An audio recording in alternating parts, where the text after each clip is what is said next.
پاکستان کا تیسرا ریگستان خاران صوبہ بلوچستان میں واقع ہے۔ اس ریگستان میں ضلع چاغی کا کچھ علاقہ شامل ہے۔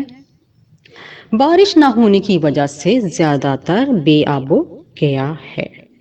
آبادی بہت کم ہے، پانی کے لیے لوگوں کو میلوں سفر کرنا پڑتا ہے۔ یہاں کے لوگوں کا زیادہ تر دار و مدار بارشوں پر ہوتا ہے۔ لوگ پرانے رسم و رواج سے وابستہ ہیں۔ خواندگی یعنی لٹریسی ریٹ یا پڑھے لکھے افراد کی تعداد نہ ہونے کے برابر ہے۔ یہ علاقہ پاکستان کا پسماندہ ترین اور معاشی طور پر خستہ حال علاقوں میں سے ایک ہے۔ زیادہ تر لوگ بھیڑ بکریاں اور اونٹ پالتے ہیں۔ تیسرا پوائنٹ ہے ساحلی خطہ۔ پاکستان کی ساحلی پٹی صوبہ سندھ میں بھارت کی سرحد سے شروع ہو کر مغرب میں ایران تک پھیلی ہوئی ہے۔ یہ ساحلی میدان اہم بندرگاہوں پر مشتمل ہے۔ کراچی سب سے بڑی اور صدیوں پرانی بندرگاہ ہے۔ دوسری بندرگاہوں میں پورٹ قاسم اور گوادر وغیرہ شامل ہیں۔ حکومت نے کراچی کو گوادر سے ملانے کے لیے کوسٹل ہائی وے تعمیر کی ہے، جو کہ علاقے کی تجارتی سرگرمیوں کے لیے بہت مفید ثابت ہو رہی ہے۔ ساحل مکران میں بارش زیادہ تر سردیوں میں ہوتی ہے۔ پورا سال موسم خشک اور معتدل رہتا ہے۔ صوبہ سندھ کے ساحلی علاقے میں ہوا میں کافی نمی رہتی ہے، جبکہ بارش کی صورتحال غیر یقینی ہوتی ہے۔ دریائے سندھ کے ڈیلٹا کے مشرق کی جانب مینگروو کے جنگلات پائے جاتے ہیں، جو مچھلی کی افزائش اور سمندری لہروں سے بچاؤ کے لحاظ سے بہت اہم ہیں۔ لوگوں کا بڑا پیشہ ماہی گیری ہے، یعنی مچھلیاں پکڑنا ہے۔ چوتھا پوائنٹ مرطوب اور نیم مرطوب پہاڑی خطہ۔ پہلے مرطوب پہاڑی علاقے کا جائزہ لے لیتے ہیں، اس کے بعد پھر نیم مرطوب پہاڑی علاقے کا۔ وسطی ہمالیہ کے مرطوب خطے میں ہزارہ، مانسہرہ، ایبٹ آباد اور مری کا علاقہ شامل ہے، جو پاکستان کا سب سے مرطوب خطہ ہے۔ یہاں بارش سردیوں اور گرمیوں دونوں موسموں میں ہوتی ہے۔ سب سے زیادہ بارش مون سون کی ہواؤں کی بدولت ہوتی ہے۔ گرمیوں کا موسم بڑا خوشگوار ہوتا ہے۔ جون میں یہاں کا اوسط درجہ حرارت 26 ڈگری سینٹی گریڈ تک رہتا ہے۔ نیم مرطوب پہاڑی علاقہ اس خطے میں کوہ ہمالیہ کے شمالی اور عقبی علاقے شامل ہیں۔ بارشیں بہت زیادہ نہیں ہوتی۔ سب سے زیادہ بارش وادی کشمیر میں ہوتی ہے۔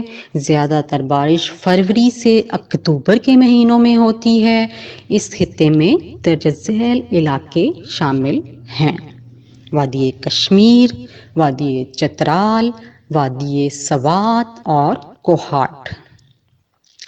پانچواں اور آخری خطہ خشک اور نیم خشک پہاڑی خطہ۔ خشک پہاڑی خطہ اس علاقے میں صوبہ بلوچستان میں مکران، لسبیلا، کلات کی چھوٹی پہاڑیاں، چاغی اور خاران کے ریگستانی علاقے، شمالی علاقہ جات، سکردو، چترال، گلگت وغیرہ۔ صوبہ خیبر پختونخوا کے جنوب میں مغربی اضلاع ڈی آئی خان، ٹانک، بنو، کرک اور کوہاٹ وغیرہ شامل ہیں۔ سالانہ بارش 12 انچ سے کم ہوتی ہے۔